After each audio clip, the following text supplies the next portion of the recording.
Zegura. All right, let's do it live on a Thursday edition of Cleveland Browns Daily. I am merely Beau. He is the great Z. How you doing, pal? I am great, but I just want to start with it was sleepless nights. Yeah. Give me the story of the Bold. That's all I want. That's all anybody wants to know. Day one for the Bold. How was it? The Bold, it was so, we got to make sure that that everything has been nurtured at this age, and we want to make sure that the acclimation process is very smooth and that everyone has their me time. And so the Bold had his first day of kindergarten yesterday, yes, and then off today because they went half the class, A through K or whatever, yesterday, then L through Z today. So he's off today.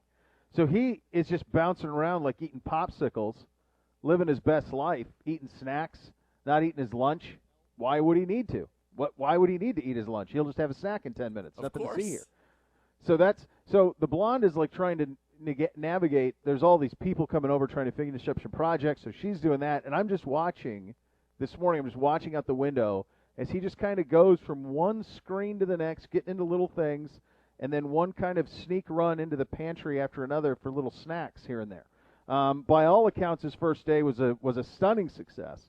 And at one point, he doesn't like when I wrestle him and hold his arms down. That's the one time when he gets angry. And this morning, I was wrestling him in one of my breaks, and he said, "I'd rather be in school than doing this." So that's a plus. That's where he's at. Yeah. So that's where he's at. So he's been.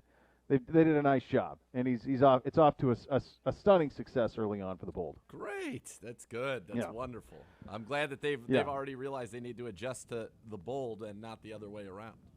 That's right. He wouldn't know how to do it any other way. Yeah. He doesn't get questioned much. He's pretty much unfettered. Runs amok. Not in his mind. No. Well, in his mind, he's doing exactly what he's supposed to be doing. Exactly. Doesn't know any other way. He doesn't know any other way, my friend. Speaking of running amok, I know we got to go around the league, and we've got a lot of stuff on the program. It's a fun show. We got Coach Woods on the program today, so you'll have that to look forward to. You went with Mike Priefer. You got a little one-on-one there that we look forward to. And that's fascinating because, as you said yesterday on the show, it really depends on what prism we're going to look at these final spots, right? Yep. Is it through a special teams prism, or is it through the prism of this is a big-time position of need, not necessarily for us, but around the league, and there's huge value, i.e. offensive and defensive line. So I really look forward to that conversation at 2 o'clock. It's going to be fun, and he gives some good insight into that. But as he says, look, my job as the special teams coordinator is to put the best product on the field. It's Andrew Berry's job to tell me which players I get to work with. But clearly there are guys that are important and core pieces of the special teams. But we'll hear about that. I thought, we heard a little bit of something from Joe Woods as well, which we'll talk about as it relates to Malik McDowell, that I think could potentially make things more interesting with him. And I think it's possible now that instead of being the 5th defensive tackle, that maybe Malik McDowell makes this roster as your 4th defensive end because of the versatility that he has there. So I think that there's a lot of interesting things. We get down to these final few spots, and that's what we're talking about. People on Twitter have noticed our ability to turn spots 49, 50, 51, 52, 53 into multiple segments. That's what we do, but that's also where we are as a football team. But before we go any further, there are two things that have come to my attention. I've retweeted both, but since you don't follow me on social, I want to bring these to your attention as well. Number one, yesterday I retweeted from Allen Iverson, his own account, a highlight video of Allen Iverson playing high school football. That is one of the most incredible videos I've ever seen. So is that the first time you've seen him play football? That's right. Okay. So it's not the first time. So first, I highly recommend you to watch the documentary on him of what happened to him in high school and how he ended up at Georgetown. Okay. The 30 for 30. Is it a 30 for 30? Okay. And I love 30 AI, for 30. So yes, I need to catch. So you'll like that a great deal. So you are aware of what happened to him though in high school, right? Which led him to Georgetown and how he was in jail for a bowling alley fight and all of that was racially charged. All of that. Okay. He was. So there was a kid that came around that same time. I can't remember if he was slightly older or slightly younger than AI, named Ronald Curry. Yeah. Now North Carolina, Ronald Curry played for the Raiders. Yeah. Yep. So he was the number one high school basketball and the number one high school football player in the country. He was both. And he's out of that Hampton area where a lot of those guys are from. Michael Vick's from near there. From. Yeah. So tons of talent in that area. And there were a lot of people that felt that what Curry was, Iverson was, but better as a high school quarterback. That he was that he had that type of gifts. And that had he played football, there's no question that he would have, had he gone to Florida State or something like that, that he would have been a pro football player. Now, he chose wisely, obviously. Guaranteed money is a pretty good deal. Yep. Yeah. But he was a dude. He was a dude. What's so crazy about it, in addition to just how ridiculous of an athlete he is running around, and he had a cannon, is that on a basketball court, he looks so small. So at first when I was watching these clips, I'm like, that can't be Allen Iverson. That guy looks big and long.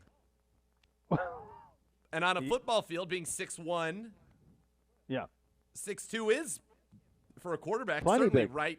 Fine. It would have been a little ahead of his time at that point to be a 6-foot quarterback, 6'1". What is he, 6'1"? I think that he was listed in the NBA at 6'3". I don't know if he was 6'3", but I want to say that's what he was listed at. He definitely was not 6'3". I've never seen him in person. I have. Okay, so they listed him 6 foot. He was 6 foot. Okay. 6 foot, 6'1". But on a football field, he looks like he has long legs. He looks long. He's like a gazelle. Yeah. A long strider. So that was, at first I was like, wait, who's this a video of? And then I was like, hey, dummy. It's Allen Iverson tweeting a video of himself playing high school football, but just amazed at how big he looked on a football field relative to how small he looks on a basketball court. There's a couple of guys historically that did that. He's one, and LeBron is one. That if LeBron James had, and again, clearly chose correctly, but LeBron James was a monster high school football player. Yeah. Monster. Who's guarding him? Nobody. That's yeah. him. Nobody. Yeah. So there's a couple of those guys that have happened where they've chosen the hoops path that obviously was the right choice, but had they gone the other way, they could have, without question, gone pro in the NFL. Both of those guys would be examples of that for sure. All right, so that was the one thing. The other thing is, have you seen what this Gavin Weir kid has done in the Little League World Series? This is the kid that's the mini Sale or whatever? Yes, they call him mini Chris Sale. Yeah. So I haven't watched. I've seen the tweets, but I haven't watched him. Okay. From the start since South Dakota, so he's thrown 4 no-hitters now for South Dakota. They advanced to the semifinals of the Little League World Series. Now, because of resting, he's done. He's no longer eligible to pitch in the Little League World Series, which is crazy to me. This guy can't pitch in the finals. But that's the way that it is. When's the final? Sunday. He's eligible to pitch again on Monday. He just threw his 4th no-hitter yesterday. Well, that's Wednesday. Isn't that enough rest? I think they need 4 days rest. Wow. Okay. Boy, that's kind of a bad job out of the coaching staff. Wouldn't you want to spread that out a little bit? I guess you want to just get there. You got to keep winning. So he has made 8 starts through district, states, regionals, and now in Williamsport. Okay. 4 of those 8 starts have been no-hitters. That's what they're saying. Oh, no, I'm sorry. That's the 4th no-hitter. 4th no-hitter. I don't know if this makes sense because he's only allowed 1 hit. 114 strikeouts, 1 hit, 6 walks with 132 batters faced. 114 strikeouts, 1 hit, and 6 walks. And he says the guy who got a hit off him was a buddy of his during the States, and he still sounds furious about it.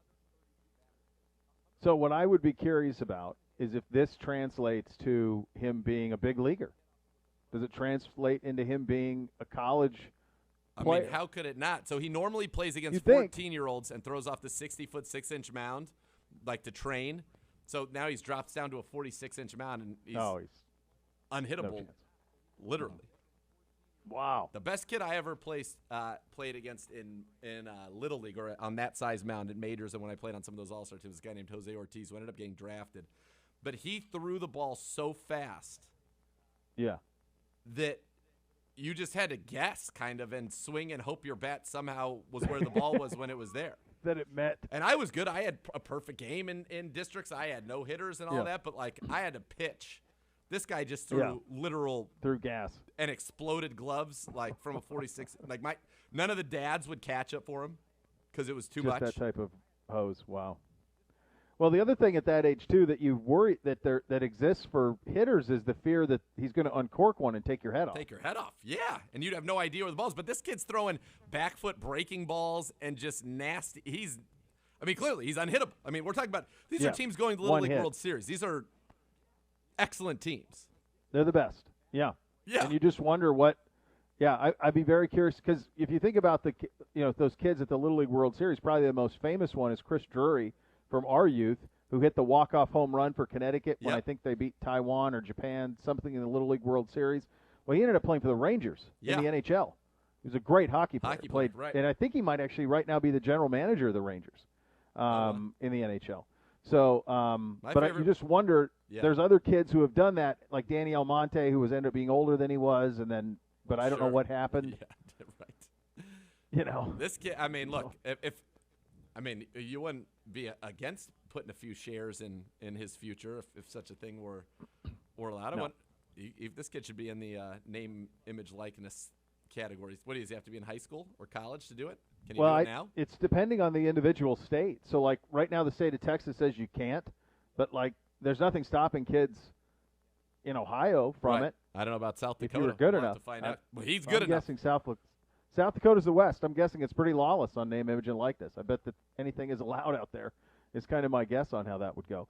Speaking of, you were talking about investing there and putting a few shekels on something. I'm sure you didn't see this last night, but Real Sports, HBO, they did a story on trading cards.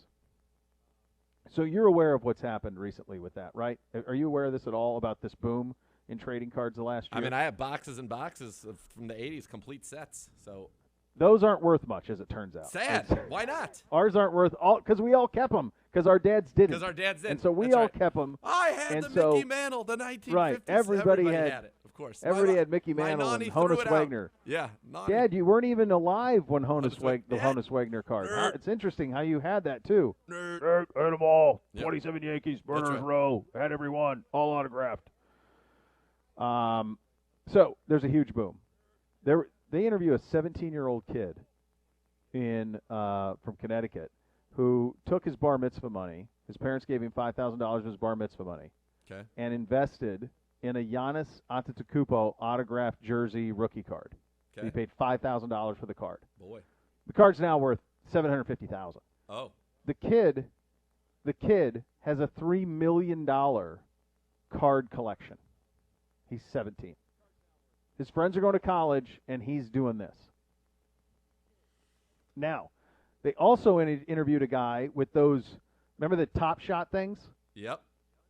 Okay, so that was a big boom, like in the middle of pandemic. Now they've lost a lot of their juice. Yes.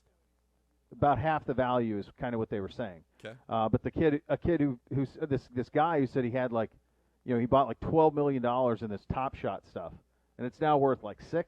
Oof. But his view is that it's going to come back and that eventually they will be. And at one point, John Frankel was doing the story, says, how do you quantify the value of this when anybody who wants to watch this highlight can pull it up on YouTube whenever they want? What do you own? That's the one that seemed interesting. That was hard for me to get my head around. His answer wouldn't give you a whole lot more credit. Okay. You wouldn't have felt better. So what I did so for since the boys were little, I've been buying them at Christmas. Like, I'll buy them. I didn't this year, but the last few years, I'd buy them boxes of cards. Yeah. Like full, big, huge boxes, 50 packs. I've been doing this for a while. I'm like, what's up there? What do you guys have? Like, I've never even looked at it. I've done that for my kids, and I haven't even thought about it. Yeah. You ought to go look. Yeah. So, like, I went up there last night and Peyton, my oldest, had a Luka jersey rookie card, like a Luka Doncic. It was worth like $1,300. What? Okay. All right. Yeah. Let's go. Okay. I said, let's sell this stuff, man. Let's sell it now while the getting's good. Yes, while the getting is good. Craziness. Speaking of craziness, have you seen Odell Beckham's Twitter AVI recently? I don't understand it. So that's a CryptoPunk. So that's a one of one. I don't know what that means. So it's these collections of these little pixelated JPEGs, and One was sold, not his, obviously, but a different one was bought for $100,000 was just sold for $1.3 million. And these are not the droids you're looking for. So the fact that's how that I is am his with AVI, this. he owns this. Like that means he owns this CryptoPunk, and so that's pretty cool. That's going to be. I don't understand it though. What's the value on anything? I don't know. You hope it's NFTs, non-fungible tokens. So he owns. This is why when I invest, I like companies that own things, like railroads. Right. Go ahead. Go ahead. Go ahead. I don't know. I don't know. I don't get it, man. But he's into it as well. All right. Gibby wants to know, what's the biggest reason Browns fans should have an interest in Sunday night's preseason game number 3? Rather, third preseason game. What's your biggest reason? Well, which we'll find out tomorrow, the starters are playing. It's your first look at the starters. Yeah, that's going on around the league. If there's more and more that you're seeing, Josh Allen's going to play. If they are not playing tomorrow, again, and we won't find this out until tomorrow. If they're not playing tomorrow, the interest is, again, just to kind of see these young guys that have emerged that, can Malik McDowell do it again? A.J. Green, who has played well. Felton, who has played so well. Johnny Stanton, getting into the D'Ernest Johnson, Kaderil Hodge, the guys that have been core special teams players for you for years. Seeing how they perform. That's the appeal. Who are the guys that are going to get into these? We've listed a bunch of names for you for these final spots. Who are the guys that are going to seize this opportunity? One last chance to put something in the mind of Andrew Berry and Kevin Stefanski that says, hey, I need to be here.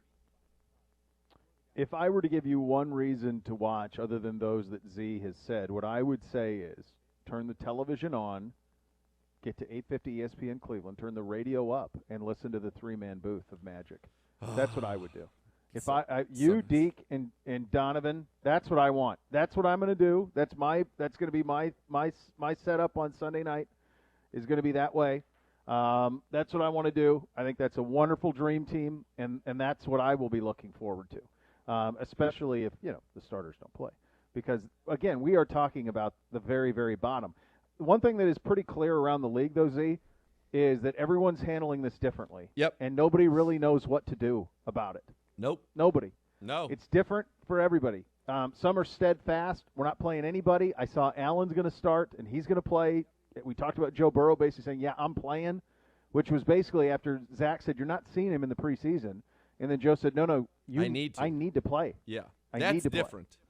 That's different. And we've heard J.C. Treader say, I've gotten plenty of reps. I don't need to play. And some of the guys may feel, hey, I'd love to go get some reps and need to play. I think even for Kevin Stefanski, you look at some of the coaches that he has been touched by throughout his 14-year journey to become the head coach of the Cleveland Browns. They're all doing things differently. People that he looks to as mentors and respects around the league are doing things very, very differently. So it's a very unique situation, to say the least. And I don't think – the good news is I don't believe there's a wrong answer. No, I agree. It doesn't. It's just it's what you believe is right, and with your team. One thing that I do wish was the case, especially at quarterback, and even on the edges. Like, it's too bad you can't almost. Hey, look, if starters are in, let's just go two-hand touch, man. Maybe just a little thud. Like, we don't need to. I would love that. Why not? Why not? Like, what is the point? Nobody needs to take anybody to the ground when it's ones versus ones in the preseason. Like, fine, you want to go ones versus ones? Let's go 2 series of thud up and down the field, and that's or flags even, whatever. Like, just keep from the cutting, especially on turf. Like, we're going to play on turf Sunday. That I don't like that if I don't have to. So that gives you a little apprehension, So I don't know. I'm more cautious. I'm more bubble wrap type, but we'll see. Same. Now, their argument would be made, well, as soon as you take the bubble wrap off, at some point the risk returns immediately, right? It doesn't, because they weren't playing, that now they have some type of health or protection going through the initial part of the season. You're right. But at least you could feel better potentially if an injury happens in a game that could impact your ability to win the Super Bowl as opposed to one that doesn't. But at the same time, you hope to get some good work and see it. I'm with you. I think that's a great thing that you just said. I love that. I'll put that in. First quarter of every preseason game where ones are playing is thud. No one needs to go to the ground. It's thud. There's no reason. Yeah. Have the officials blow it dead. You come around the edge, you see Joe Burrow there, you just tap him on the shoulder, he's down. That's it. There's no reason to hit Joe Burrow now. If I were a Bengals fan, I'd be terrified. Yeah. I was terrified when Trevor Lawrence took off running Monday. And I don't have anything vested in the Jaguars. By the way, speaking of terrified, okay, the Pauls continue to agitate Myles Garrett. They said, stick to football, my friend. You saw what happened when Nate Robinson from the NBA tried to step into the ring.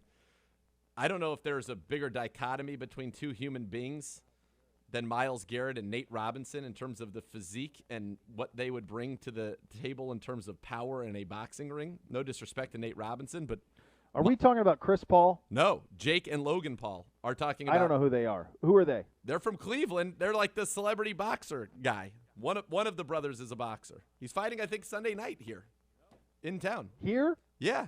He fought People Nate care? Robinson, knocked him out. He just did the exhibition. Didn't he just do the exhibition with Conor McGregor? I have no idea. I don't know. Did he?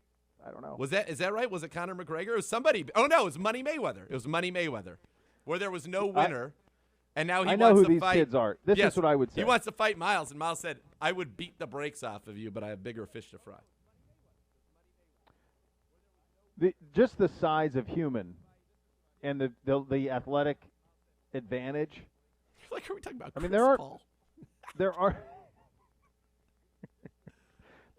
aren't many humans in the world that I would take versus Myles. Like, if you were drafting professional athletes in America for a fight to the death, Myles would be very high on that list. Like, he's like the human personification of Khal Drogo. Yes. Yeah, he's called Drogo. I like that. That's who he is. So, like, if he had a mane like all the way down his back like Khal Drogo did, that's who he is. Who would you take? No, but I don't know. Who's in that? Like, Aaron Donald would be somebody that would be pretty formidable. Yeah. So he's fighting Tyron Woodley this weekend. Who's that? I don't know who that is. He's 3-0 with 3 knockouts. Oh, come on. Look, this is what I would say.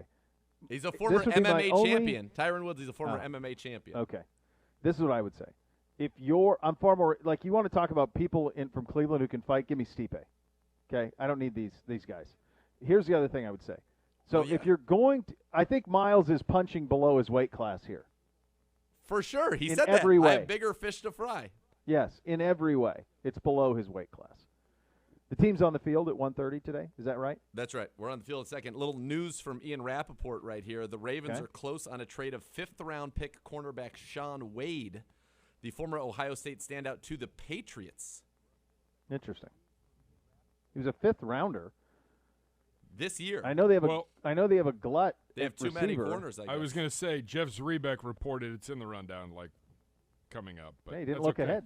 Minor details. Well, it just was breaking news. Relax. Boy, you are sensitive. Let me tell you something, Gibby. Boy, you're sensitive. Are you going to try to insinuate that you mentioned it was in the rundown rundown later on? Wasn't a jab? Nap time in the corner. It felt like a jab. Jeff Zrebeck, our friend, reported that the Ravens were shopping him, that they had too many DBs, and they weren't going to have enough roster spots. He's a 5th-round pick. It seems weird to me. How do you not have a spot? Because he's 5th round, so you're not paying him anything. A lot of people thought he'd be a 1st-rounder 2 years ago. Sure. Yeah, had a ton of talent. Had he not played that last year at Ohio State, we was kind of exposed on the outside. Mr. Hond, what time is it right now? That's you, Gibby. Oh, you can answer, Buck. Go ahead. He's already moved 124. Yeah. 124. So if something's on the rundown at 1:15 and it's 1:24, how could I not be looking ahead? You're trying. That's a decent job out of you from an argumentative standpoint, but you and I both know we're still in the first segment of the show. Correct. What that really means is you've blown through the stop sign. Yes. You didn't roll through. You just ignored it. It was tweeted, but now it's different. That's different information than is in the rundown. Yeah. Now we have a team that he's being traded to for me and Rappaport. It's breaking news. I wasn't That's true. angry it's breaking news. Well, I'm angry at you. Okay, well, Hey, real quick. Have a great rest of your day. I can tell you where you could take Good that. day, sir. I'll tell you where you could take Good that day, attitude. sir. It's probably not for air. Where is that? Do you guys think, curious. real quick, we've obviously blown through the stop sign, but really quick here. Do you think that we should auction off? We had a fan yesterday who said that they listened to CBD with their wife at the dinner table. Yes. We do the show live at somebody's house at dinner and auction it off for charity. Why don't we could do a coach's show one night from their house on a Thursday night and then watch a little Thursday night football? No, it's got to be this show where you can run free. It's yeah. You're not. But this show doesn't. This show doesn't air at 7. Well, we could do it's a special edition. Hold on. Like for example, on a day when we have a Friday, that's a holiday that we're off. We'll tape that show Thursday night at the person's home. Maybe even Wednesday night. So it's a get out of town Thursday edition. Maybe we're not locked in till 9 o'clock. Know what I mean? Smart. I hear you. Yeah. Yeah. Something to think about. All right. I like it. I'm in. I would be totally down to do that. All right. You're going to hear from Joe Woods on this show. You're going to hear from Mike Priefer on this show. You're going to hear from Eric Metcalf on this show. We're off and running. Cleveland Browns Daily, 850 ESPN Cleveland.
the best value to your customers, you've got to do a little bit of work, guys. Northeast Factory Direct, founded on the principle that quality shouldn't have to cost you a ton, and they prove it every day. They keep that overhead low, buy by the truckload, pass the savings on to you, the customer. When it comes to mattresses, Alex outdid himself.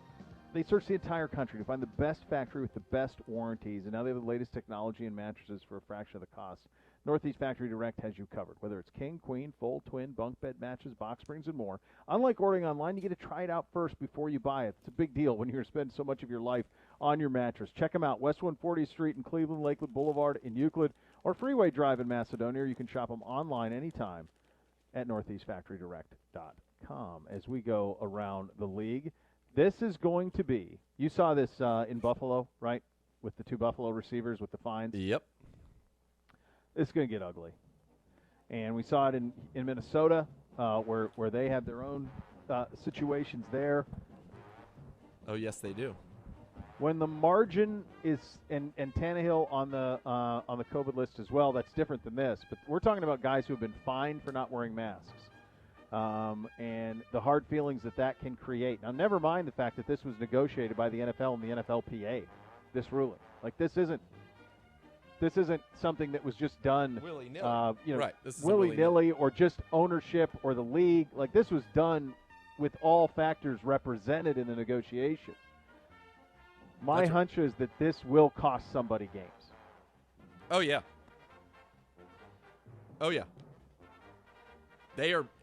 And I think it's going to cost people jobs.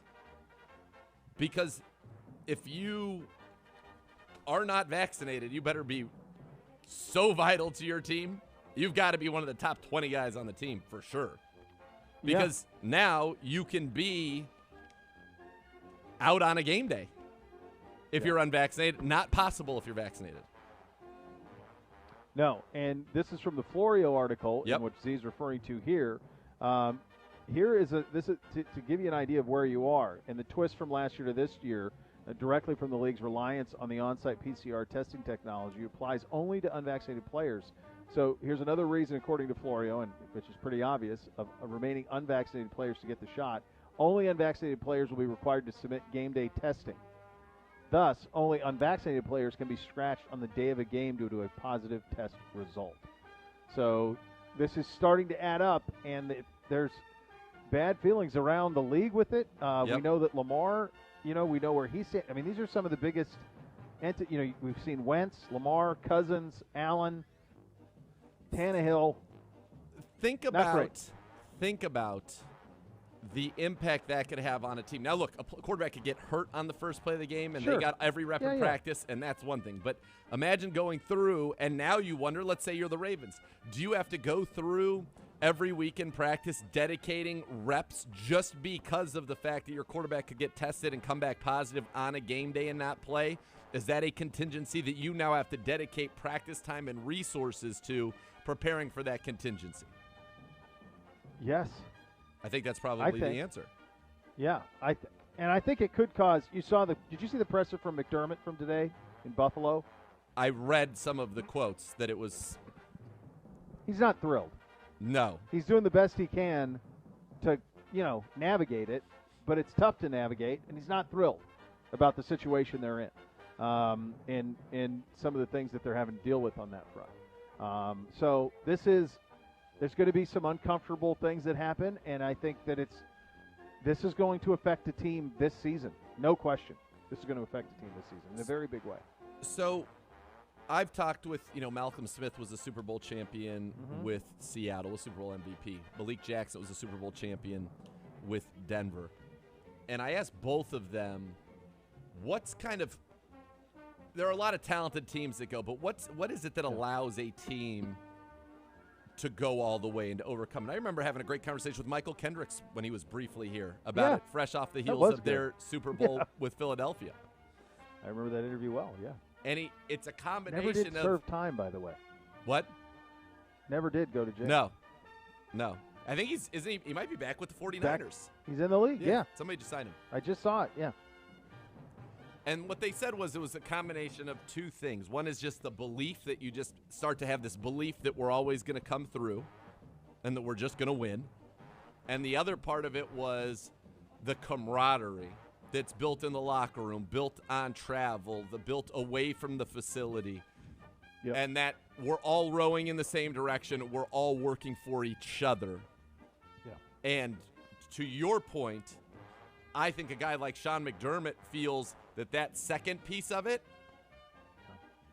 has a chance to become a divisive issue in the locker room over a separation like that. And you think about Minnesota, that's got to exist. Baltimore, you would think that could exist. I mean, you've heard guys like Michael Irvin, and I'm sure when he says that, those are his own personal beliefs, but he probably has talked to plenty of guys in the league who share the same beliefs, and Michael Irvin's probably talking to elite players in the league that say, if you're doing this, you don't care about us winning a Super Bowl.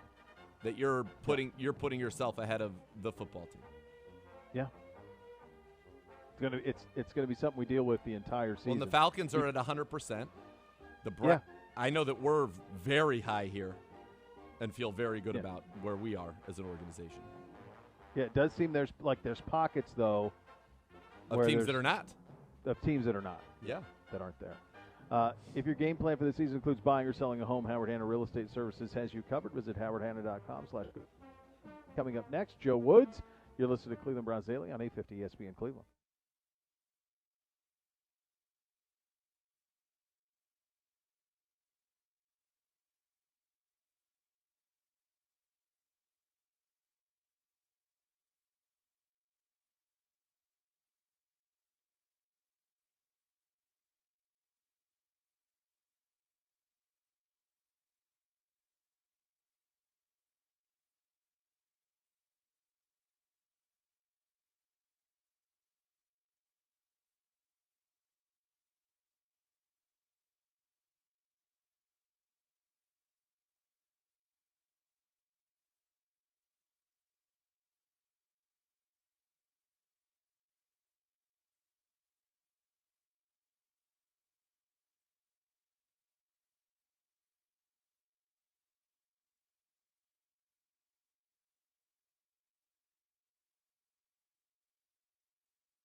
All right, defensive coordinator Joe Woods with a lot of we'll be paying close deal of attention, certainly, as all of our coaches will on Sunday. But certainly when you think about that defensive front, You think about linebacker, even corner and safety, how many you keep, who stays, who goes, what it looks like. Those decisions are going to have to be made very quick before he has to make those decisions, though he met with the media. Here's Joe Woods. Joe, you guys are down. We got 12 minutes. You'll know you have an improved defense that you're seeing, what you want to see out here. We always set our goals on, top 5 in the NFL. We feel like we're top 5. We're going to give ourselves a chance. Obviously, we want to be the best, but we'll be able to measure that every week based on the stats of each game.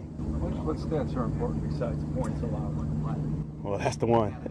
Points allowed, because I think that's the most important stat, because obviously if the team isn't scoring, right, you're giving yourself a chance to win. But we always talk about points allowed. We talk about turnovers or taking the ball away, and then all your situations, getting off the field, third downs, having success in the red zone. But anything that has to do with getting the ball back for us or getting off the field. You go into this DVOA, is that a factor at all? I know we get all that information every week, but I just trust my eyes and what I see on tape and go from there. Joe, we had a chance to talk to John Johnson the other day. We can hear him talking when he's out there. He says he does need more his mouthpiece half the time because he's talking so much. Yeah. I mean, what has he brought to that back end? John is a great leader, and I think we brought in guys that are very professional, that have been leaders on teams that they've been on. That's John in the secondary. If you look at the linebacker position, Anthony Walker, and at the D-line position, Malik Jackson. I had him in Denver. But those guys have been great additions to our team, and they're doing a great job. Joe, I'm not sure we've seen what we thought would be the first-team defense out there yet for various reasons. Yeah. Is that a concern because you've had a number of injuries and obviously guys getting rest, other variables? It's not a concern. I think it's the nature of the NFL. Guys go through injuries. I would love to have all 11 out there, but the thing that's helped us is some of the young guys we wanted to evaluate. They got a lot of reps, whether it's in practice, whether it's a joint practice in the games. So that's really helped us develop our depth. So hopefully we get them out there soon, but I know we're talented enough to play good defense. You're looking for that silver lining, right? Getting some guys out there that wouldn't necessarily be out there? Yeah. And you really want to see what guys work well together, whether it's the D-line or the secondary in terms of communication, how well they execute their techniques, what are their reactions in certain situations. That's where the experience and taking all those reps really help us in determining who the best players are. We talked a lot about that. Out, what's the status of your big dime, I think you call it? Is that on hold? Yeah, it's, we're going to have a dime package. We may have to get to it maybe a little bit later in terms of the whole package.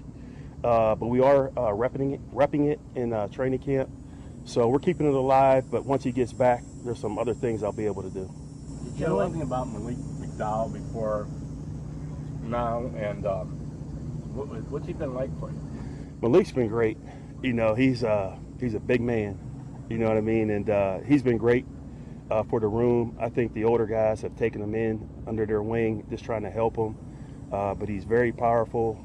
He's a sponge. He hasn't played, I don't know, it's been four years.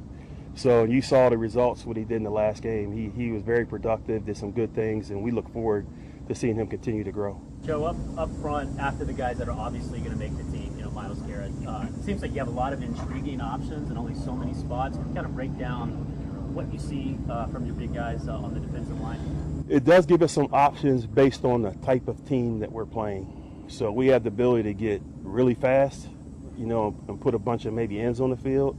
And we have a chance to get really big, if there's a team that's really trying to run the ball. So week to week, we'll make that decision, and we'll have different packages with our front four in terms of who we put out there. It seems like McDowell's really surging for you guys here as camp has gone along. His versatility, at least on paper, seems like he's a guy that can give you a lot of different options in terms of matching up with you.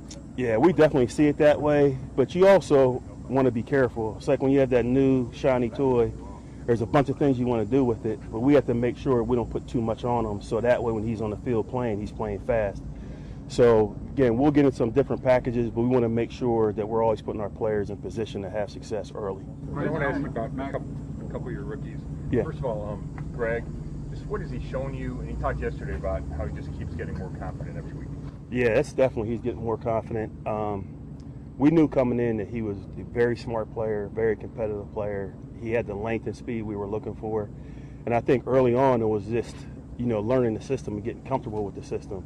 But you can see with each day in practice, with each game, with the matchups, it's a different color jersey, that he is getting more confident. So we look forward to having him out there. He'll have a role for sure. We'll figure that out along the way. But I feel like he's going to be a really good player in this league for a long time. No, with JOK, he had so many big plays against Jacksonville, and then I don't think he had a tackle against the Giants. What was the difference week 1 to week 2? No, I think everything with JOK is just he's learning. He sees things and he plays fast, but he has to do it the right way. So each week we put in different game plans for teams. We don't do a lot, but we try to change just a little bit each week. And sometimes I send him a little bit more and try to get him some one-on-ones. Sometimes I just want to see if he can cover. So just week to week, this is different things, trying to evaluate all our guys in terms of man, zone coverage, and pressure. So right now, Mac Wilson's playing Will. Mm-hmm. Yesterday it looked like it. Yeah. Is that the way it's going to be in Kansas City? We're still going to figure that out. The thing is you have options. So that's the best thing, that you have choices.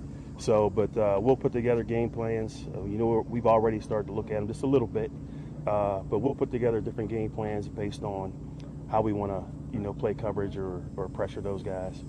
How much better can your secondary be this year, Joe? You made a lot of adjustments there. Yeah, last year obviously was tough just because of everything we were going through. Not practicing as much as we would like to. But I think with some of the new guys coming in, you mentioned Greg Newsome earlier, I just think that we've added some guys that have some talent, some cover skills, and it gives me confidence just when I can go back, in certain situations and be aggressive. Maybe calling more pressure, putting them on the island, letting the front get after the quarterback. So I like the talent, but they're going to have to do it, on Sundays. Joe, how much with the opener do you consider it? We just played this team, and how much is new for both teams, and there's not really much. Well, you always want to go back and look to see what things they did where they had success against you. So you always want to take care of those plays. But every team always changes year to year. There's some things that they add, some things that they take out. And I know Coach Reed, Coach Benemy, I coached with him for a couple of years in Minnesota. They'll have some twists for us, some little change-ups. But I think pretty much they're going to be the same. Just, try to create matchups, and we're going to give them a little bit something different too as well. Based on practice, do you know what your defense's personality is going to be, or just waiting to find out? It's fast, hopefully fast and aggressive. You know what I mean? We want to be a fast, aggressive team. We want to be able to take away the ball, and we really want to dictate the way the game's played. So I want to be aggressive with our game planning, aggressive in terms of getting after the quarterback with blitz packages, and not really worry about what they're doing. Make them worry about what we're doing. That's the hope. I know you talked about. Oh, go ahead, Marlon. I know you didn't have Clowney for a while, but what excites you most about what he can do? Rush the passer. He probably doesn't get enough credit for how effective he is in the run game. He is very hard to block. So when it comes to game plans, I definitely feel like we need to move him some, because he is a little bit lighter. But when it comes to rushing the passer, with the guys we have up front, we can move them around. We can create one-on-one matchups with whoever we want to. So I'm happy to have that in my arsenal. So it'll be on display at some point. When you talk about those matchups, I'm like, the different things you can do with your defensive line, for example. Yeah. I mean, how drastically different could this defense look week to week even for you? Could you make drastic changes game to game? It can definitely look different. We don't want to get outside of what we do, but we'll be able to move the pieces around. Like I was saying, creating matchups, but there's different fronts that we're trying to get certain protections where we can create matchups or kind of do what we do without giving it away. So it'll look different slightly week to week, but it's all going to be within the concept of our defensive scheme. Joe, should we not write off Phillips for this season? I don't know. Medically, that just depends on how, with the rehab and how he recovers. And I'm not sure of that, to be honest with you. That's just something really for the medical staff to answer. It's not completely off the table at this point. I don't know that answer, just to be honest. Going back to Jeremiah Owusu-Koramoah, his versatility is something that everyone's been talking about. For you, what about that are you excited to be able to use, and what remains to be seen in that aspect of his game? No, I'm very excited, but at the same time, is what I said earlier, You just have to be careful how much you're doing with him because he is a rookie. So I have stuff all over the board, but you really have to look at it at year 1 and year 2 because you don't want to do so much with somebody that they're not playing fast. So we'll be smart about that in terms of how we use them and in terms of not using them too much in our different defensive packages. Does that year 2 then see a bigger jump, do you think? Naturally, that's how it happens. That way you can expand 2 minutes, guys. different positions. So we'll definitely grow into that, but I just want to be careful I don't do too much with them this year. Joe, John Johnson said he went back and looked at those back-breaking plays in the Chiefs game last year. He wasn't even here. Yeah. I know you learn from every game, but was that a real valuable tool, that game, just in the way you maybe would scheme things or plan accordingly going forward? Yeah, that's the first thing you look at. So you go back and look at a team you played against, like where did they have success? But you also look at what did we do right, what did we do wrong? And in a lot of games, it's not necessarily what they do, it's what you do or what you don't do. So there's some things looking back at that game that should be easy corrections for us.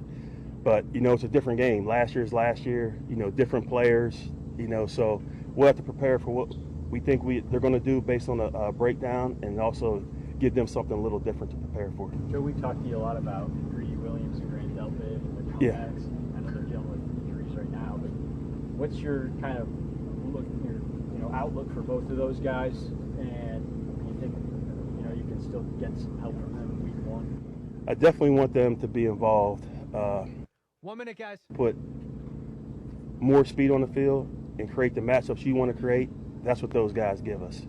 Greedy can play, either corner position, but he'll allow us to create some different matchups inside, with other guys. With Grant, he can play all the safety positions. He can play the dime position. Coming out of LSU, he showed his, cover skills. So there's a lot of different things I can do within the package. It's really just getting the guy. 30. How about the mindset of those guys? Everything they've been through. It's been a rough road. Yeah. You had to uplift them. How are they doing right now? They're doing great. I just think we have a really close team, and it helps that, those guys, played at the same college. So there's a relationship there. But I think the mindset's been good. I think they're. All right, 10 seconds. Stand by. You're going up. And they're taking part in, our walkthroughs. They're staying engaged in the meetings. So they've done a great job, and I think they'll be fine once they get back. You imagine being Joe Woods right now, Z, from the perspective of what he did last year with the hand he was dealt and now the hand that he's been dealt? And I'm sure he's very excited about it, and he can still say, look, in another month or two, there could be even more to come. And so, Right. Yeah, I'm sure he is quite thrilled at the state of affairs and the opportunities that will be presented to him as a result of this influx of talent. I said it last year. I still think it was one of the best jobs in the league. We've heard Joe talk about it on this show and in other forums, that he really did an incredible job with what the limitations that he had. Now there aren't limitations, and that's why this could be very, very exciting. I don't even know. We've tried to talk about it, but I don't even know if we know the full extent about the amount of versatility that we have is extraordinary. Yes. It's an extraordinary amount of position swapping that we can make, on this team. So that's something as we start to get closer, you get to a 53, and then most especially in season, you might be surprised at the versatility. It's pretty remarkable. Beau Bishop here for my great friends at Raising Cane's. School is in session. Raising Cane's ready to teach your taste buds a lesson. It's time to feed your brain. Hand-battered, cooked-to-order chicken fingers, crispy crinkle-cut fries, buttery Texas toast, and mouth-watering cane sauce, all from Raising Cane's. Raising Cane's is here to help all school year long. Visit canesandcommunity.com to learn more about how Cane's can support your school with fundraisers, sponsorships, and more. Check them out. Raising Cane's. One love. Coming up at the top of the hour, Z goes one-on-one with our special teams coordinator, the great Mike Priefer, will join us coming up next. You listen to Cleveland Browns Daily on 850 ESPN Cleveland.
Welcome back into Cleveland Browns Daily. Beau Bishop for my friends at EOX Vantage. And EOX Vantage connects core systems that don't talk.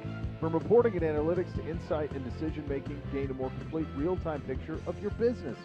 Eliminate Excel nightmares for business processes and visualize your data in one place. Gain real-time insight to make data-driven decisions on performance.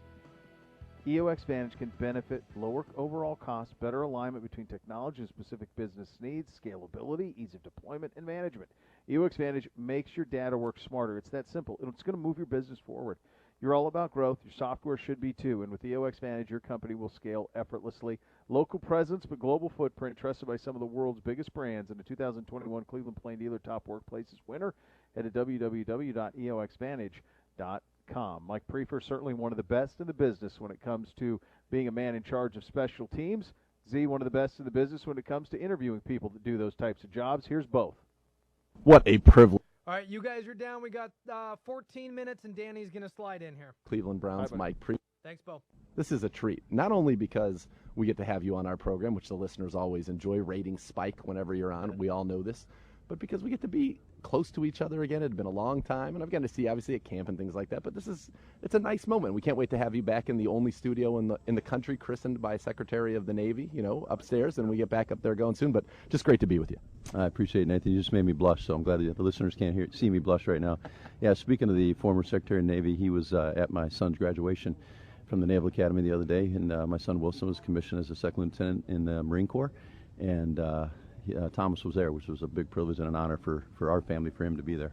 Well, congratulations, and listen, it's about making those kind of relationships and the friendships that last a very, very long time. That's obviously clearly a very special one. Absolutely, it sure is. Yep, he's a special guy, and he's been there as a mentor to my son the last year or so. They've gotten to know each other. It's been great. That's awesome. And you're a special guy, and you coach special teams.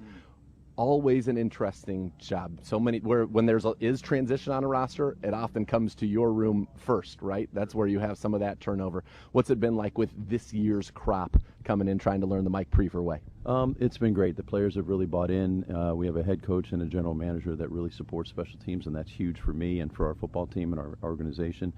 The guys are, attentive in meetings. They're doing a great job, and in the walkthroughs, the jog-throughs, the practices, they played hard in the games. We've had a few hiccups, like every other team in the NFL when it comes to special teams in the preseason. But at the end of the day, I'm excited about where we're headed and in the future.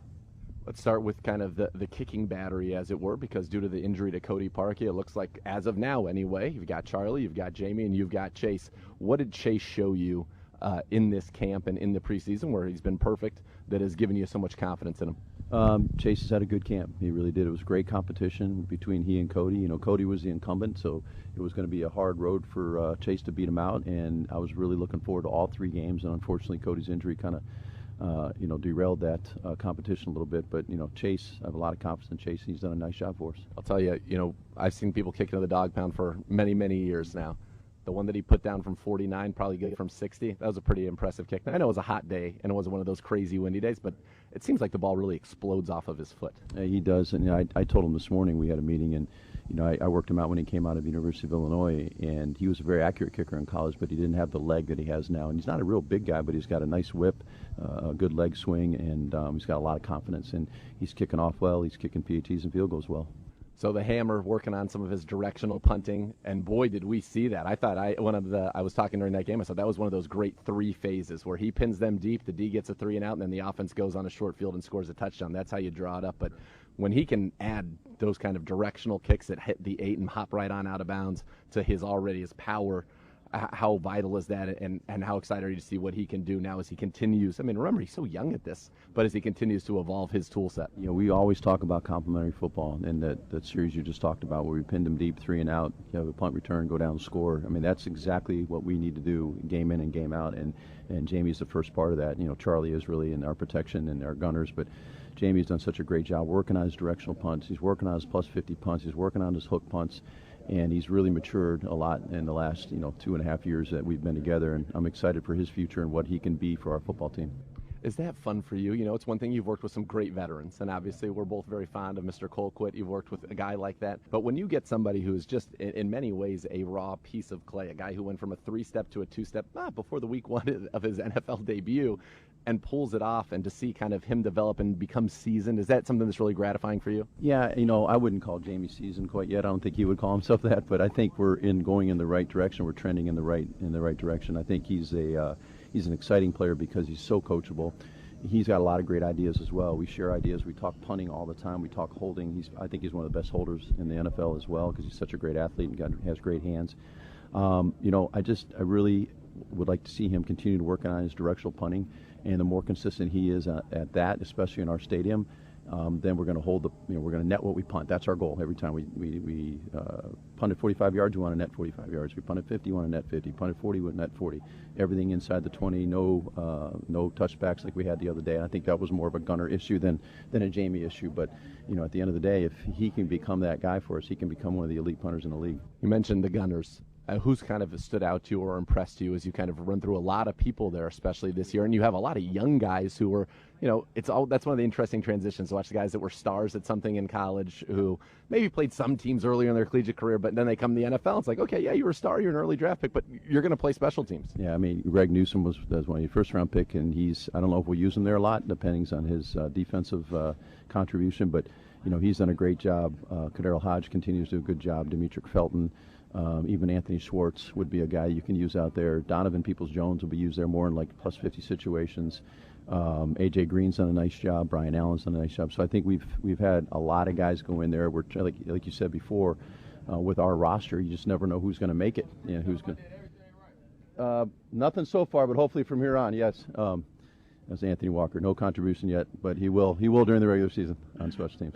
Wonderful guy. What a great addition he's been. But the Gunner situation is one that we've had a lot of guys work, and we're going to continue working those guys and let the best man win at both spots because I think there's a lot of talent there. And a lot of competition. You have that really on all four phases of the special teams group. And, you talk Coach Tarver, he goes, linebackers play special teams. And you've got seemingly some very, very good ones in that room. Elijah Lee, who was, I think, 6 tackles for you in 8 games last year on special teams. Mac, Sione, and Jeremiah Usu-Cormo, who I see you're giving some work to as well. Oh, absolutely. Jeremiah's he's not a real big guy, but he can run. And special teams coaches like guys that can run, especially at that linebacker position. So he's done a nice job. Anthony Walker's a guy we can use on at least one phase. Elijah Lee, like you said, can be a core guy. Mac Wilson's attitude's been fantastic this year. Sione Takitaki's attitude has been fantastic this year. We've had each one of those guys has been challenged by not only the head coach but by the linebacker coaches. Both JT and Ben have done a great job of motivating those guys to help us. All the assistant coaches have really given us great support, and that stems from the head coach, to be honest with you. It does, and it's great to see. It's buy-in, right? It's full 3-phase buy-in, and that's how teams are successful. That's how teams win. I mean, you look at the great New England Patriots teams, and they got a head coach that supports special teams. They've had good special teams coordinators. They got offense and defensive players that start on offense and defense and start on special teams. Those are the great teams win championships that way. And that's where complementary football comes in, and that's what we're trying to do here. Steve Carlson last year played a big role in some of the onside kick coverage. He even, in fact, covered one with his buttocks and secured a victory for you guys. Unfortunately, he is out for the year. Is there a competition now to kind of replace him in some of those receiver roles? Yeah, on Hans' team, sure. I think Harrison Bryant could fill that role. Kadero Hodge, Donovan Peoples-Jones, has great hands and great vertical jump and stuff like that. But you got to be courageous, you got to be tough, and then it's not only that, but Lewis and Steven on all the other phases. I mean, he was a 5-phase starter. He was on field goal and then the 4 core phases, and we're going to miss him as a player. He's still around the building. I think he's a heck of a kid and a heck of a player, and he's a hard man to replace. So it's going to be replacing him by committee, to be honest with you. Obviously, one of the unfortunate things that happen in these preseason games. All right, Coach, we'll get to the returners now because I know that's the question you probably are going to get asked the most. Are you close to a decision? Have people emerged, or how much is it a factor of, okay, here's what we like, but here's who actually ends up here with me on the 53? Yeah, I think that's part of it. You always look at the offense and defensive contribution as well, but having a special returner is they're difficult to find, and I think JoJo's done a nice job. I think Demetric Felton's done a nice job. We know what Dearness Johnson can do. We know what Donovan Peoples-Jones can do. Jamarcus Bradley has been a guy that we've given a few reps to, and then he got a little bit banged up. I think he'll be back this week. So there's a lot of guys that we're trying there. Davion Davis did it in college, and he's had obviously a very good preseason.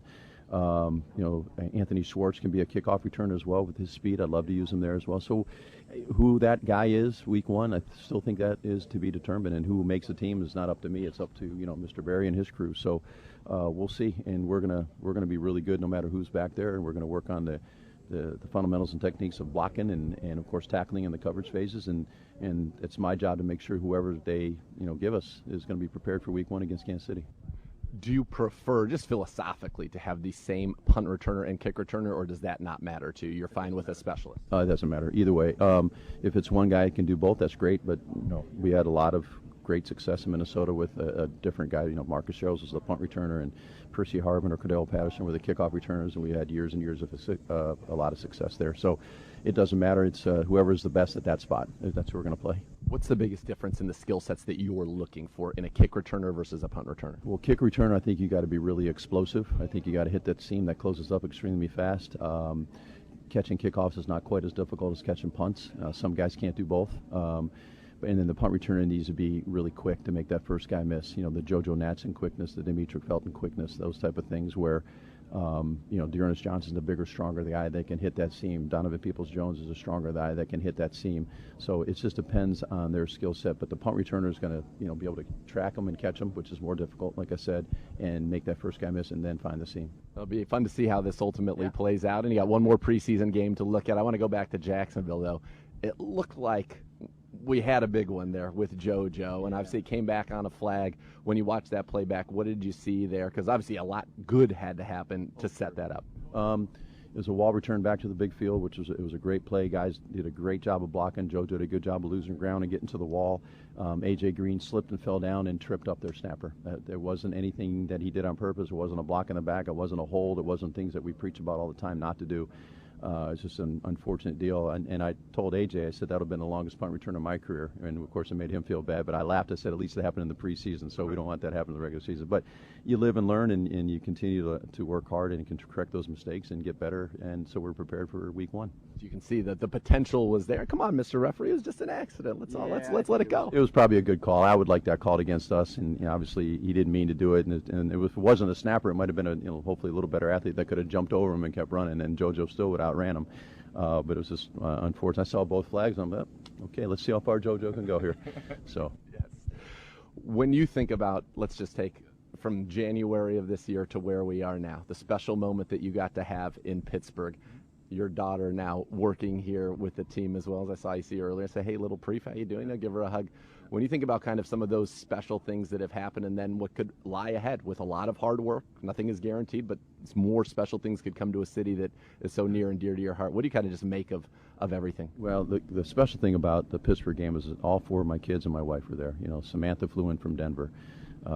Michael was there. He was coaching at the University of Pittsburgh at the time. Wilson came in from Annapolis, and Katie was home for Christmas, and my wife got to go. Debbie got to go, and it was a special moment for our family, but obviously a special moment for our city, for our organization, for our owners, for everybody, and that kind of gave you a little bit of taste of it. And the cool thing, Nathan, was when we lost to Kansas City, to see the disappointment in our guys' eyes. They weren't satisfied with beating Pittsburgh, just winning that one game. They wanted more, and that was kind of cool. Now, is that easy to do? Of course not. That's going to be a lot of hard work, a lot of effort, about 90 seconds, guys. Healthy, and I think we have the best division in football, so we have our work cut out for us with those three teams because I think they're outstanding. They're all getting better. So nothing's going to be given, nothing's going to be handed to us, but it wouldn't be worth anything if it was, right?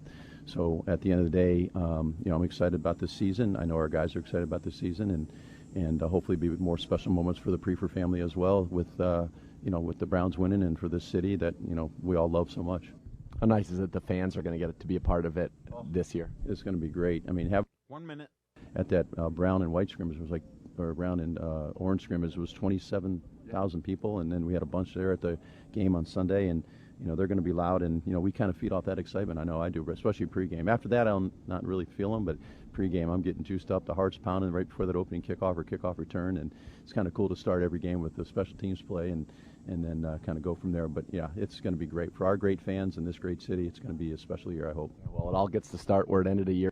30 seconds. You have great familiarity with. It's going to be the start of something hopefully pretty special this year. I think so, and they're a great team, and they're two-time defending AFC champions and won Super Bowl victory the last 2 years, and great coaching staff, great players, great special teams coordinator Dave Tobe does a great job, and they have good specialists and returners, and every year they're going to be a challenge. So we got to go out there and prepare and work hard this next. 10 seconds, going up. I know you'll have them prepared. Can't wait to get this thing going. Thanks so much for the time, as always. Thank you, Nathan. It was my honor, not yours. It was my honor to be here. No. My honor indeed. Thanks, Coach.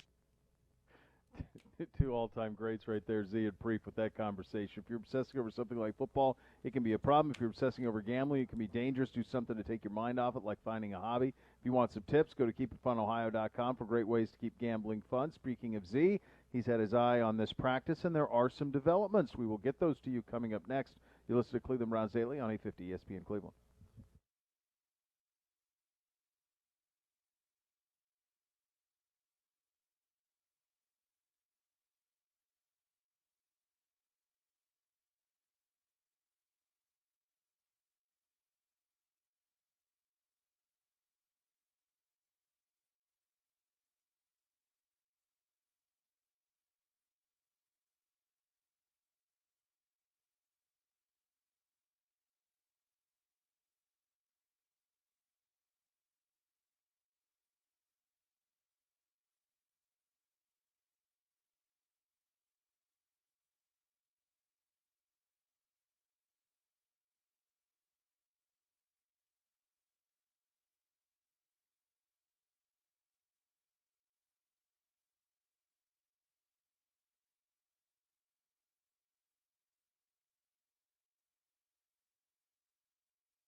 And Beau Bishop here for my friends at Weather Seal Home Services. Is your home in need of a facelift? New siding from Weather Seal can give that new home look without the hassle of moving.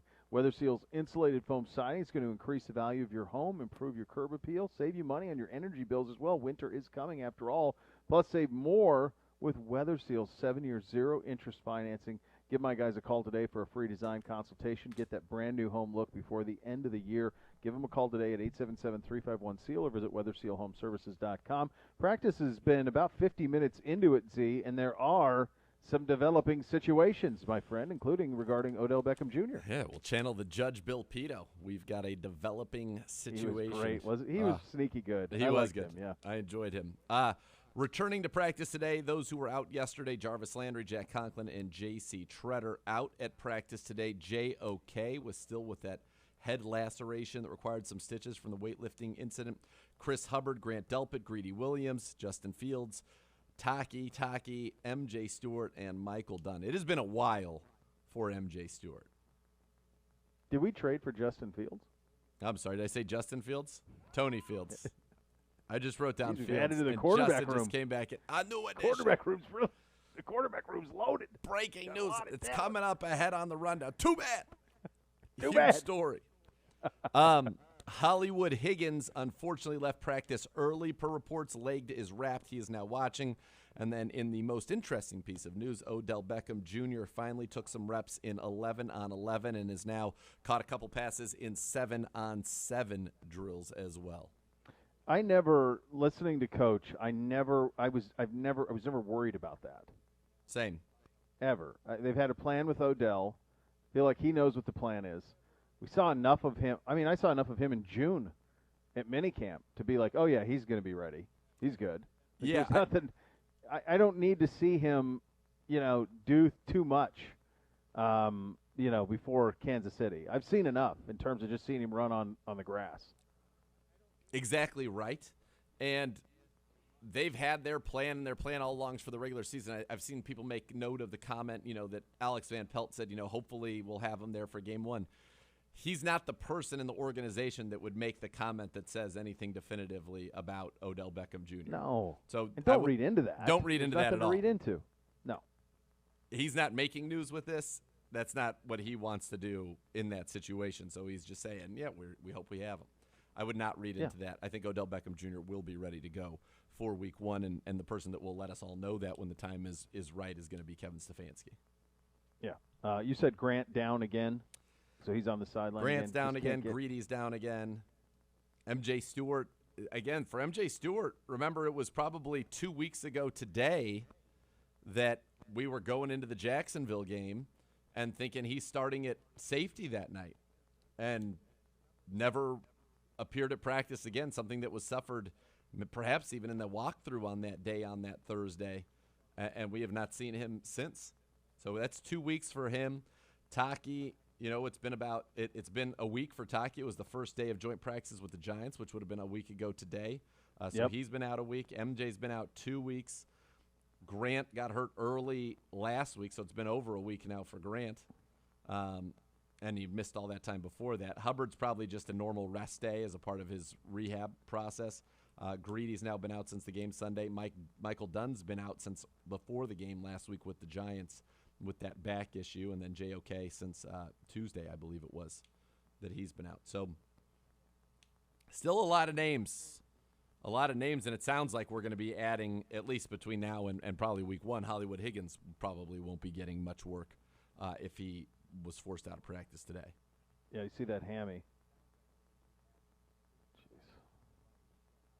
All right, so there's who's in and who is out. I would just tell you too, from a fan perspective, when we talked about Grant and the health there, and how you just need to see him. But for a lot of these guys, it's really important to remember we're still a long ways before that first game. It's September 12th, so we're 2.5 weeks. Still before that game. So there's a long time to get right, for a lot of these guys. You want to see them out there, and I know it's been a common concern, kind of around the league that coaches saying, look, we're not getting enough work in. We're not getting as much work as we need to get in. And I feel confident that that's not happening here based on hearing from Coach and meticulous as they are with the plan, but that is something that's going around, and you do need to see guys out on the practice field a little bit. But that being said, we're still 2.5 weeks from having to play games that matter, and it's just game one of a 17-game season. So it's a long, long way to go. One guy that we absolutely love talking to, one of my favorite Cleveland Browns of all time, he's the great Eric Metcalf. He joins the show coming up next. You're listening to Cleveland Browns Daily on 850 ESPN Cleveland.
Elk & Elk Serious Lawyers for serious injuries. Call 1-800-ELK-OHIO for a free case review. Elk & Elk is a proud partner of your Cleveland Browns. And now we are joined by one of our all-time favorites, the great Eric Metcalf, joining us on the hotline. Eric, thank you so much for taking the time. There's about a million things I want to get into with you, most especially the Browns and the makeup of this roster, and Demetric Felton cross-training. But before we get to that, you are a proud Texas Longhorn, as you are a proud Cleveland Brown, among other things. This has been an interesting fall and late summer for that program, and the move to the SEC, and then also with college football and name, image, and likeness. And I'm guessing you would have done quite well on that front in Austin while you played. If you would, sir, just a couple of thoughts on Texas's move to the SEC, and then name, image, and likeness finally finding its way to college football. Well, us going to the SEC, obviously with Oklahoma, is something that brings top dollars to the SEC. You have two storied programs that are now coming, and we all know it's about money. And so when you have these two programs going to the SEC and playing against these firepower schools who have been pretty much running college football for the last 10 years or so, it's going to be fun. I'm looking forward to it. And then when we're talking about the NIL, you touched on it first. I feel like I would have done pretty well. Yeah, I'd say so. I think you would have. I would have told those guys, hey, I don't want to graduate. I'm going to stay here 6 years. Just figure it out. If you can get $1 million a year in college, why even take the chance of going to the pros? We can wait for that later, right? Absolutely. Think about being the king of campus. It would make it even a little bit sweeter in that regard. Now, Eric, we want to talk to you about Demetric Felton for a little bit, because you're one of the few people who have actually done this, you came into the league as a running back. Now, you always caught a lot of balls for the Browns, around 50 a year, 50-plus, but then late in your career, transitioned when you went to Atlanta to a full-time wide receiver, had 104 catches, 1,189 yards, and 8 touchdowns in your first year, fully listed as a wide receiver with the Falcons in 95. No need to rehash who your quarterback was. We all know that at this point. But what was the biggest challenge, or what did you learn the most going through a transition like that?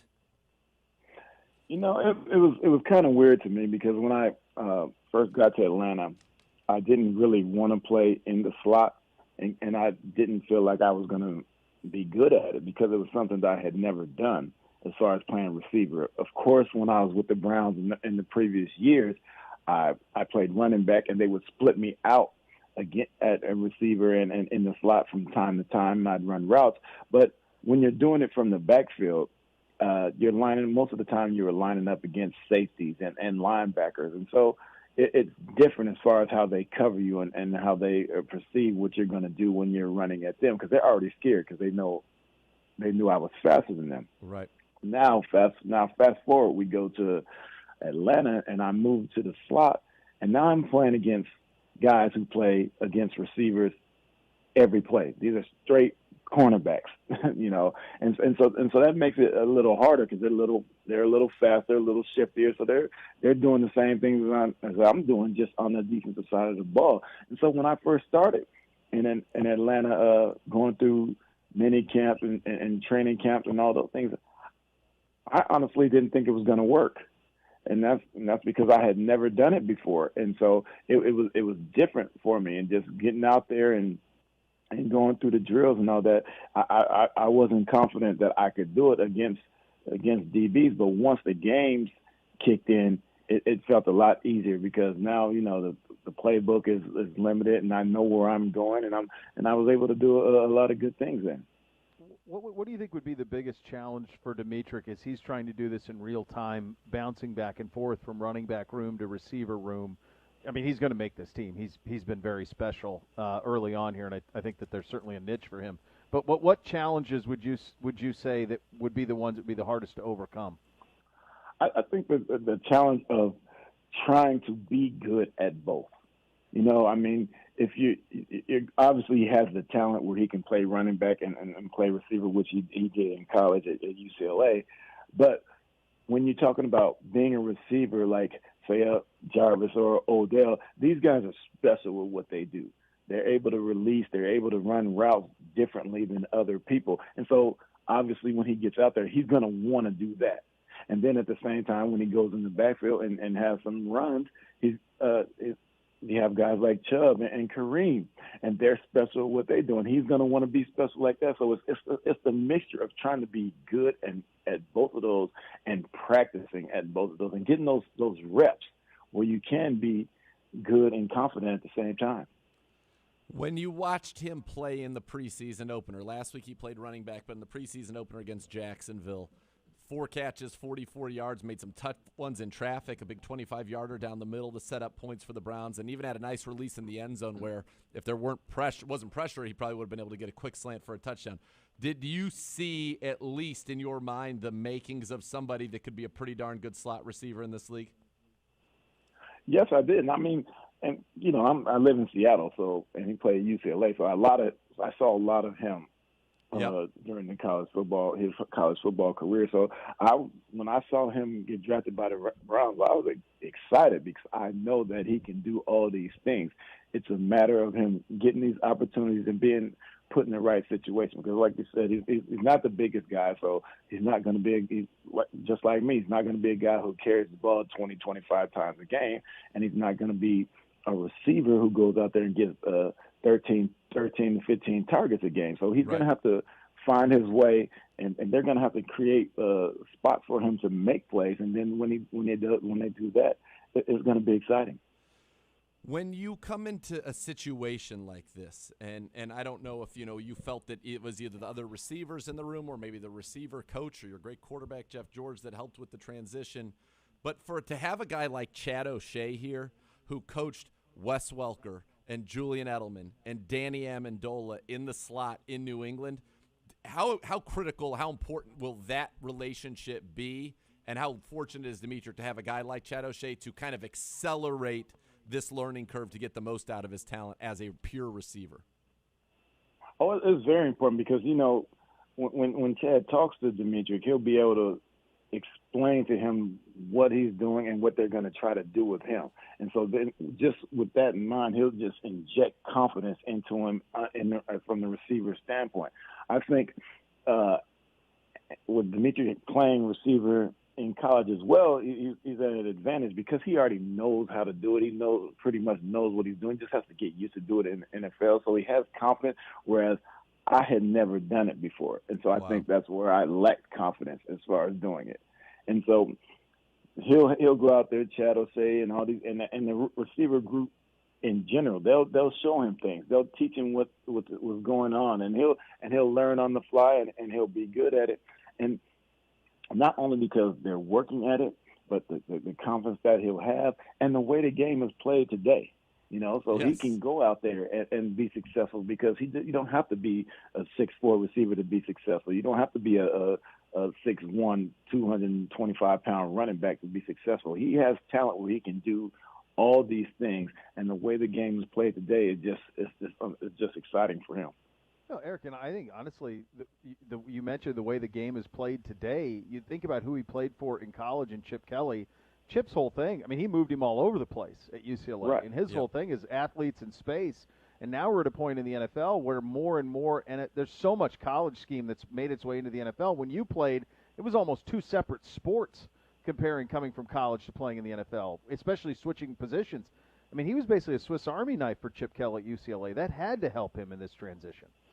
Yeah, and that's why I'm looking forward to this because I know I always felt like when I played and being a receiver at some point and being a running back and returning kicks and punts, I always felt like I was a victim of my own talent. And I say that because I feel like I thought I could run the ball more, maybe not 20, 25 times a game, but more than I actually did in my career. And I thought I could have caught more balls than I actually did. But because I could do both, on top of returning kicks and punts, I never got the opportunity to do one thing a lot. Yeah. And so that's what makes it more exciting about Demetric's opportunity is because that's how the game is played today. And so he can move around all over the place and make plays and feel good about it. And he might not touch the ball as much as he wants, but because it's so spread out and there'll be so many weapons on the field with him, the times that he does get the ball, he'll have opportunities to make big plays, and that's all you want to do. Was that kind of when you went and got in that run and shoot and they played, while it was different than what we see obviously with so much shotgun, it was much more under center, but it was always 4 receivers out there, no tight ends, 5 guys blocking pretty much every play, and Iron had Hayward in the backfield. But when you got a chance to kind of play in that, was that something that you almost wish didn't happen, 7 years into your career? Well, I loved playing in that. Especially catching 104 balls and scoring 8 touchdowns. You can't ever complain about that, right? Yes. I think the one thing that I would have liked to have done more would carry it. I mean, I carried it a few times a game when I was in Atlanta, but I would just like to carry it because it's one of those things where they hand you the ball and you get to run, and if it's blocked right and you have space, you can make some plays. Whereas when you're playing receiver, so many things have to go right for you to get the ball. And I mean, obviously, when you catch 104 passes, something went right, but there's so many opportunities that we could have had that I didn't catch the ball, and with a straight handoff, you just get it and run. Right. Yeah. You're ahead of your time. The fact of the matter is, great in your day, but you were, like even Reggie Bush after, just built for the 2020 NFL. And unfortunately, a lot of the concepts in the NFL when you played weren't here yet. It's like the future. You're playing in black and white, right? And instead of playing in color today, it'd be fun. I wish we could somehow. That's where I'm torn. That's where I'm torn because I'm like, hey, do I stay in college for 6 years with the NIL or the way they play football in the pros now? I could get lots of touches. That's right. Absolutely could. Talking with the great Eric Metcalf, we look at this roster, Eric, and we go, boy, checks all the boxes, has everything you want. It's been probably since you played here that we've had a team that you looked at going into the season and said, boy, there just aren't very many question marks. You know what it's like to be on a great team here in the way that this city almost just reaches a fever pitch immediately. Your thoughts on this team and what the way it's been put together here, and then what it's like to play on a really good football team in Cleveland? My thoughts are like, as you said, it checks all the boxes. It's almost scary as a Cleveland Browns fan to look at this roster and know the capability that they have. I mean, 11-5 last year, and I know I feel like, and I'm sure you guys feel like, this team is better on paper than that team. And so it's scary. And I don't want to jinx this. I don't want to say anything, but I know this team is loaded and has the opportunity to go deep into the tournament, not to the big one. And so they have everything. As long once again, this is football, so it's about staying healthy. Yep, need some luck. And winning the games you're supposed to win, and then win a game or two you're not supposed to win. And if you do that, the season ends up being successful. And that's what good teams do. They take care of their business. And I think this team and the leadership is in the right position to go out there and do something special. Need a lot of work, need a lot of luck, and then a lot of just execution coming through and delivering on the talent that we see on paper. But Eric, you know what this city's like when it's rocking. What do you think? Last year was such a magical season, but it happened, at the most in front of 12,000 fans at First Energy. What's it going to be like when that place is full this year? Oh, it's going to be rocking. It's going to be loud. It's going to be just as it sounded on October of '93 during Pittsburgh game. It's going to be louder than that, probably because the expectations are so high. And I thought last year, and I was like, the city is getting, the team is winning, and the city is getting this winning team going 11-5, and no one got to be there in person. And so I think that was the hardest part for me, just knowing that, like, fans who were diehard have been waiting for that for years, didn't get to be there. And so now they have the opportunity to be there. It's going to be rocking every week. And now that they're winning like this, I feel like more of a fan than a former player, because I'm hoping for this team to go out there and do something special, not only for the Browns organization, but for the city itself, because they deserve a winner. People there have been waiting for so long for a team like this to be built. Eric, if we do win that Super Bowl and get that Lombardi, when that happens, what's the victory cigar of choice for a man of your cigar aficionado taste? Oh, I'm definitely going to smoke a special EM21. I have something made up. You got one ready. I'll have something made up just for that. I tell people if they even go to the Super Bowl, there is no way you keep me from going. I don't care who. I'm going to be there some kind of way, because I just have to experience it, as a fan and just as a former Brown, because that would be something special, like I said, for the city. I'm pretty sure that you'll have a ticket. I'm pretty sure, man, of your reputation and what you've meant to this franchise. I'm pretty sure we can find a way to make sure you have a ticket, sir. We'll make that happen. We'll figure it out. It is always good catching up with you, buddy. Thank you so much for the time. And really, really cool. Thanks, pal. Thanks for having me, guys. Appreciate you. All right, that's the great Eric Metcalf joining the program. He's on a short list for me of coolest Browns of all time. Oh, yeah. Very short list. First of all, pure joy. 21 is such a great number. It is. Yeah. It's just a fantastic number. He looked great in it. He was so cool. The returns. So swagged out. Oh, just the way he looked was so cool. He was just ahead of his time. And, if for guys like that, and he still was, two-time Pro Bowler, two-time All-Pro as a returner most Roger of Craig, all. And before a guy him even. A few of those guys who just were ahead of and they were extraordinary in their time. I mean, the fact that Roger Craig back then had 1,000 yards rushing and receiving in the same season is still one of the most mind-blowing things in really similar to the Dan Marino history. 5,000 yards in 1984. Just like outliers really of make outliers. Sense. Yeah, just total outliers. But Metcalf was so good, and he was the one guy that could go down into Atlanta, put on a 21 at that point, which he did. Yeah, and still be pretty swaggy about it and not have anybody question what are you doing wearing 21 or any of that. And he put up that magical 1,000-yard season there in 1995, and then he loses Jeff, bringing in Bobby Hebert. Not the same. Silliness.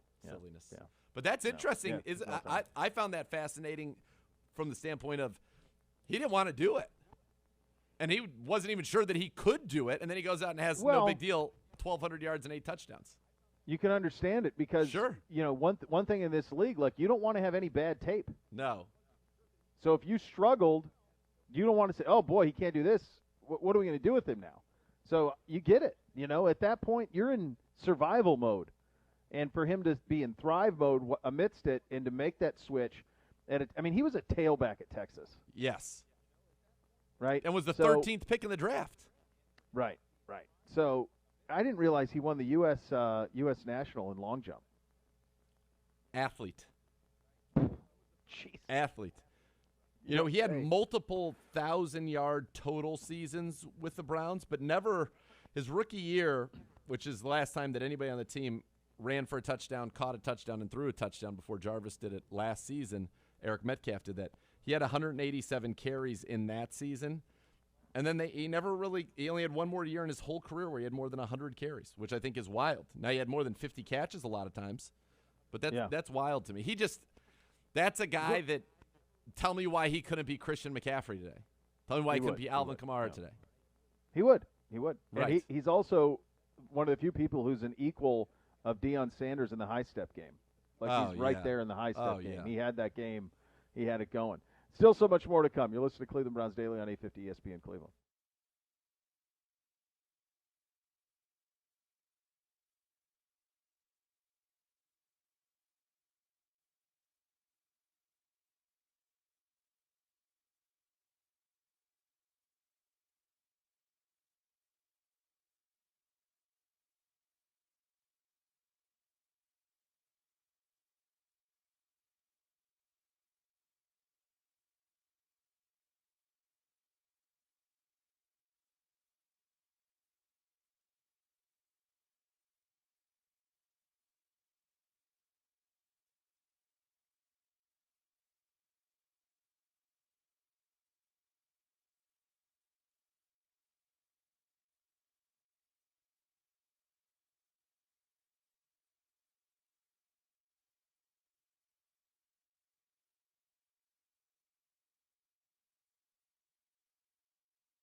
And a reminder, catch the Kevin Stefanski Show presented by Howard Hanna tonight at 7 on the University Hospital's Cleveland Browns radio network. Coach will join, quarterback Kyle Lauletta will join the program as well.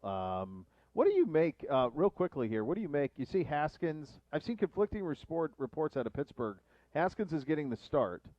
I saw John Clayton saying that as long as he doesn't spit the bit, that he will be the backup. But most of the guys in Pittsburgh feel like it's Mason Rudolph, and there's no questioning it. Yeah, and that's why Mason's not playing, because he's the number 2, right. and Haskins is trying to stay in the organization, basically. Yeah, that's the way I would say. So I was surprised by Clayton's comment. He made it on radio over in Pittsburgh, and I was surprised about what because he doesn't get much wrong, But no, but he's not I don't know as if he's 1 minute. He's not as insider plugged in as he once was, and isn't he out in Seattle, like our guy Eric Metcalf? Yeah. Yeah. By the way, Cool Trav said, in 2006 when I was in Austin for the Buckeyes game with some friends, Eric Metcalf signed a picture to my idiot buddy, love Eric Metcalf, and he did so with a smile. He'd have cleaned up on NIL money. Good, cool story, Cool Trav. Very cool story, Cool Trav. Yeah. He's awesome. He's one of the coolest. He's one of the coolest to play. We've had a lot of cool ones. He's among them. 30 seconds.